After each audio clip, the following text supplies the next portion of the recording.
Hello hello my dear student. Gujarati में हमने chapter 8 complete किया।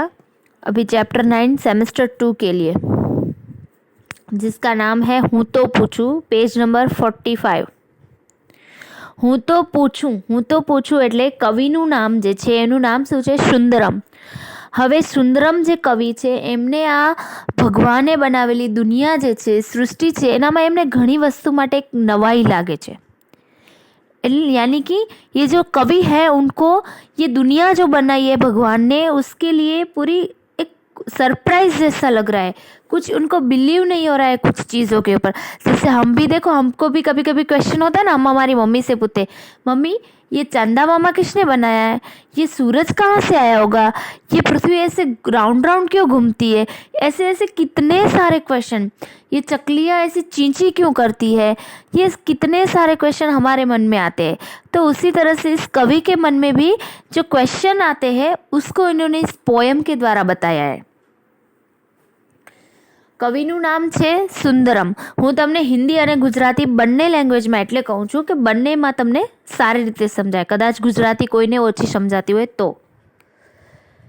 હું તો પૂછું કે મોરલાની પીછીમાં રંગ રંગવાળી આ ટીલડી કોણે જડી? જો હું તો પૂછું એટલે કવિ જે છે એને પ્રશ્ન થાય છે, એટલે પૂછે છે કે મોરલાની પીછીમાં, પીછી એટલે મોરલાના પીછા તમે જોયા જ હશે ને, રંગબેરંગી કલરના હોય અને એમાં ટપકા ટપકાને હોય। એટલે કવિને પ્રશ્ન થાય છે કે એવી ટીલડીઓ, એવા ટપકા જે હોય છે રંગબેરંગી, એ પીછા કોણે જડ્યા હશે? એટલે કોણે ત્યાં આમ એવી છાપ બનાવી હશે, એવો प्रश्न कविना મનમાં થાય છે। यानी कि मोर जो होता है उसके, मोर के जो कलर के रंग बेरंगी ब्यूटीफुल कलरफुल जो उसके पीछे होते हैं वो किसने बनाए? ऐसा क्वेश्चन उनके मन में हो रहा है। वड़ी पूछो कि मींदड़ीनी मांजरी सी आँख में चकचकती कीकीओ कोणे मंडी? मांजरी आँख, मांजरी मींदड़ी यानी कि कैट, बिलाड़ी કે માંજરી આંખ, માંજરી એટલે કે બ્રાઉન કલરની આઈસ છે ને આપણે કહેતા હોઈએ છીએ, ભૂરા કલરની, એને કહેવાય માંજરી। આમ બિલાડીની આંખ કેવી હોય? રાત્રે અંધારામાં પણ આમ લાઇટના જેમ ચમકે, એને કહેવાય માંજરી આંખ। કે આવી આંખમાં ચકચકતી કીકી કોણે મંડી? એટલે આમ આંખની અંદર જે કીકી હોય ને, આમ આપણે કેમ આંખની અંદરની જે પાર્ટ હોય ને આપણે શું કહેતા હોઈએ? કીકી કહેતા હોઈએ। તો એ કે આંખની અંદર જે ચકચકતી આમ ચડકડાટ મારતી, રાત્રે ખબર છે તમે જો બહુ અંધારું થઈ જાય ને તો પણ તમારી સામે ઊભી હોય ને કેટ, તો એની આમ આંખ છે ને, એની આંખમાંથી એ ચમકતી જ હોય એની કીકી। એટલે એ પૂછે છે કે આ કોણે મંડી? એટલે આ કોણે આવી ત્યાં એણે બિલાડીની આંખને આવી કોણે મંડી હશે? એટલે એને બનાવી કોણે હશે? આવો પ્રશ્ન કવિના મનમાં થાય છે। વળી પૂછું કે આંબલાની ટોચે જ્યાં હાથ ના પહોંચે ત્યાં કૂપણો કોણે કરી? એટલે કવિને પ્રશ્ન થાય છે, આંબલા એટલે મેંગો ટ્રી, આંબાનું ઝાડ જેને આપણે કે એટલે ઊંચે સુધી આપણો હાથ નથી પહોંચી શકતો, એટલા ઊંચા ઝાડ સુધી ત્યાં કૂપણો કોણે કરી? કૂપણ એટલે ગુજરાતીમાં જેને પાંદડા કહેવાય, લીફ, પાંદડા, કે જ્યાં હાથ નથી પહોંચતો ત્યાં એટલે ઊંચે સુધી આ પાંદડાઓ કોણે બનાવ્યા? નવા ફૂટેલા હોય ને પાંદડા, એને કૂપણ કહેવાય। નાના નવા ફૂટે ને તાજા પાંદડા, એને કૂપણો કહેવાય। કે આ પાંદડાઓ આમ કોણે બનાવ્યા હશે? એમ એના મનમાં પ્રશ્ન થાય છે। એટલે એમ હકીકતમાં કવિનું, સૃષ્ટિનું જે સર્જન ભગવાને કરેલું છે એ કેટલું અદ્ભુત કરેલું છે એ આ કવિતા દ્વારા કવિ કહેવા માંગે છે। વળી પૂછું કે ઘાવડીના પેટે આ દૂધ કેરી ધોળી મીઠી ધાર કોણે ભરી? ઘાવડી એટલે ગાય, એટલે ગાયના આંચળ હોય ને જ્યાંથી આપણે દૂધ દોતા હોઈએ છીએ, કે એના પેટમાં એના જે આંચળ હોય, દૂધ કેરી ધોળી મીઠી ધાર, ધોળી यानी કે વ્હાઈટ કલરની, આમ ધાર હોય ને આપણે આમ દોવા જઈએ એકદમ ધાર નીકળે દૂધની, બરોબર? એ કહે છે કે એવી ધાર એટલે એના અંદર દૂધ ક્યાંથી આમ ધાર વહે છે દૂધની? એ કોણે ભર્યું હશે દૂધ એ ગાયના પેટની અંદર? એવું કવિના મનમાં પ્રશ્ન થાય છે। હું તો પૂછું કે ચાંદાની થાળીમાં બકરીને ડોસીની ઝૂંપડી કોણે મંડી?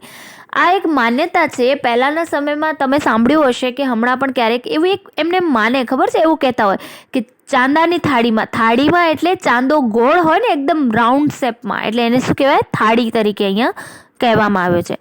તો એ ચાંદો જે છે ગોળ, એના અંદર ડોસી, બકરી અને ઝૂંપડી દેખાય એવું પહેલાંના સમયમાં કહેતા. ખબર છે આપણને કે જોજો ચાંદાની અંદર, જોજો ચાંદા મામાને તમે જોશો ને તો અંદર તમને એક ઝૂંપડી દેખાશે, એના અંદર એક ડોશીમાં દેખાશે, બરાબર, એના અંદર એક બકરી દેખાશે.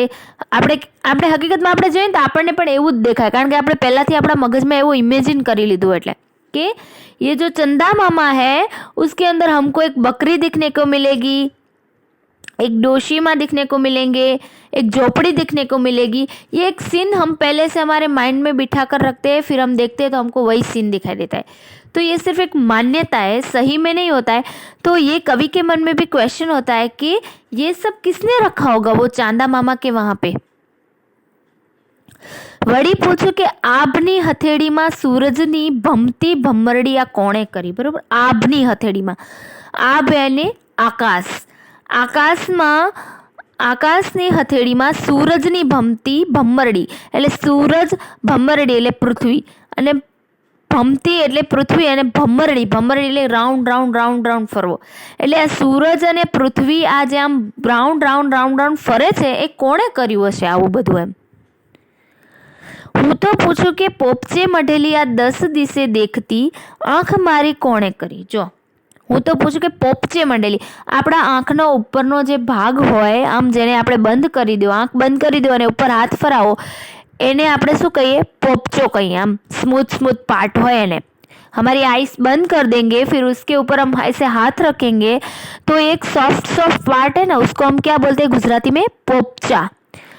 तो ये जो पोपचा है जिसको हम गुजराती में ऐसे सॉफ्ट पार्ट है उसको हम क्या बोलते हैं, पोपचा, अपने आईज का. तो वो बोल रहे हैं कि ये जो पोपचा है उसके अंदर हमारी जो आईज है खोलते हैं तो जो चारों तरफ देख सकती है, 10 दिश यानी कि चारों ओर देख सकती है ना. हम चारों ओर देख सकते हैं ना, उत्तर देखो, पश्चिम देखो, पूर्व, आगे देखो, पीछे देखो, सब जगह हम देख सकते हैं. तो चारों जगह जिसको देख सकते हैं, ऐसी मेरी आंख किसने बनाई है, ऐसा प्रश्न कवि के मन में आ रहा है.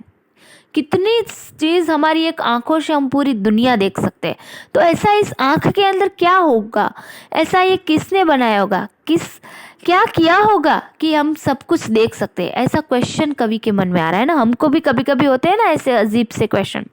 तो ફરી પાછું કહું છું કે પોપચે મંડેલી આંખ એટલે આ જે આંખને, આપણી જે આંખ છે જે બધું જ જોઈ શકે છે, 10 દિશા એટલે ચારે બાજુ જોઈ શકે છે, આવી આંખ કોણે બનાવી એવો પ્રશ્ન કવિને થાય છે. વળી પૂછું કે નવલખ તારે મઢેલી આ આભલાની ચૂંદડી કોણે કરી. નવલખ તારે મંડેલી, નવલખ એટલે અગણિત, જેને આપણે ગણી જ ન શકીએ. नवलख यानी कि जिसको हम काउंट नहीं कर सकते, उतने सारे. तारे मढ़ेली, तारे यानी स्टार. आभला नी चुंदड़ी, आभला यानी आकाश. इसमें आकाश के बारे में बताया कि आकाश में छोटे छोटे स्टार होते हैं ना, जो छोटे बड़े जितने भी स्टार है जिनको हम काउंट नहीं कर सकते, ये पूरा आकाश इतना ब्यूटीफुल लग रहा है उस स्टार की वजह से. तो ये पूरा आकाश किसने बनाया होगा कि ये जैसे एक दुपट्टा होता है ना, दुपट्टे के ऊपर आप डायमंड हो कुछ भी हो तो पूरा दुपट्टा कितना खिला खिला और एकदम कलरफुल लगता है, बनाया हुआ जड़ा हुआ दुपट्टा. तो उस तरह से जैसे पूरा आकाश एक दुपट्टे की तरह लग रहा है, पूरा स्टार आकाश में बिखरे हुए हैं. એટલે કવિ કહે છે કે જેને ગણી ન શકાય એટલા તારલાથી ભરેલો આ આકાશ જાણે ચુંદડી જેવો લાગે છે. આવા આકાશને કોણે કર્યો હશે, આવો કોણે સજાવ્યો હશે, એવો કવિના મનમાં પ્રશ્ન થાય છે. બરાબર. પહેલેથી છેલ્લે સુધી જોયું કે મોરલાની પીછા જે હોય છે, પછી મીંદડીની આંખ, પછી ગાયનું જે દૂધ હોય એ, પછી પૃથ્વી અને સૂરજ ગોળ ઘૂમે છે, આપણી આંખો, આ બધી જ વસ્તુમાં કવિને નવાઈ લાગે છે અને પ્રશ્ન થાય છે કે ખરેખર આ બધું કોણે બનાવ્યું છે.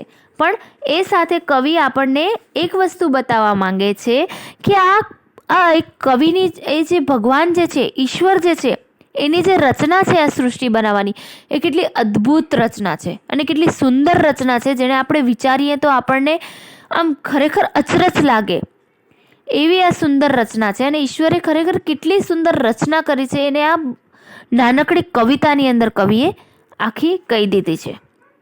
સ્ટુડન્ટ, હું તમને ચેપ્ટર 8ની એક્સરસાઇઝ મોકલી દઈશ અને ચેપ્ટર 9ની પણ, પોયમ 9ની. તો આ પોયમ 9માં તમને કોઈ પણ વર્ડ્સ કે કંઈ પણ એવું ના સમજાય તો પૂછી શકો છો. પોયમ 9માં તો કંઈ છે નહીં એક્સરસાઇઝમાં, ક્વેશ્ચન આન્સર મોકલીશ, બાકી પંક્તિઓ તમારી જાતે પૂરી કરવાની છે. અને મોરના નીચેના શબ્દો માટે કાવ્યમાં કયા શબ્દો વપરાયા છે, જો પેજ નંબર 47 ઉપર, તો એ શબ્દો તમારી રીતે તમને શોધીને લખવાના છે અને વાક્યો બનાવવાના છે ને. ઉદાહરણ મુજબ વાક્ય બનાવો તો એ વાક્ય પણ તમારી રીતે તમને બનાવવાના છે, કારણ કે તો જ તમે શીખશો. રબડ છે, ગાય છે, સુરજ છે, પેજ નંબર 46 ઉપર એ કામ તમને કરવાનું છે. બાકી હું તમને બાકીની એક્સરસાઇઝ મોકલી દઈશ. Thank you.